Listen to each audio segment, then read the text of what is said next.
ERP સોફ્ટવેરમાં payment કઈ રીતે મેનેજ થાય છે તેનો આપણે વિડીયો જોઈએ. પેમેન્ટ ડિટેલ્સમાં make payment for raw material, આપણે જે રો મટીરિયલ પરચેસ કરેલું છે તેનું પેમેન્ટ જેટલા બી બિલ રિસીવ કરેલા છે તે બતાવશે. તેની સામે આપણે જ્યારે પેમેન્ટ કરીએ ત્યારે આમાં એન્ટ્રી કરવાની છે. Amount, NEFT, reference number, bank એટલું કરીને સેવ કરશો એટલે આપણી એનું જે રિમેનિંગ એમાઉન્ટ છે પ્લસ માઇનસ થઈ જશે. તો અહીંયા આપણા ક્રેડિટ ડેબિટ બંને વસ્તુ અને રિમેનિંગ એમાઉન્ટ કેટલું છે એ બતાવશે.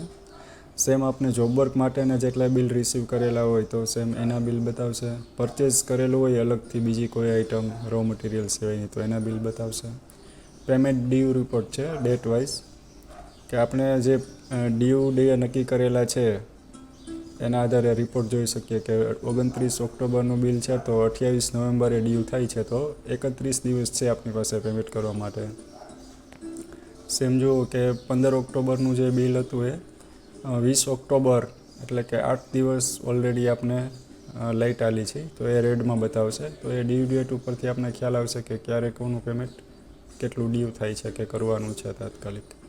આ ટોટલ લમસમ આવી જશે party wise, total due amount, remaining due, total remaining. તો આપણે કઈ પાર્ટીને કેટલું પેમેન્ટ કરવાનું છે એ ખ્યાલ આવશે. પેમેન્ટ રિપોર્ટ આપેલો છે, પેમેન્ટ ડિટેલ રિપોર્ટ. તો એના ઉપરથી ખ્યાલ આવશે કે પાર્ટી વાઇઝ આપણે લેઝર જોવું હોય તો બની શકશે.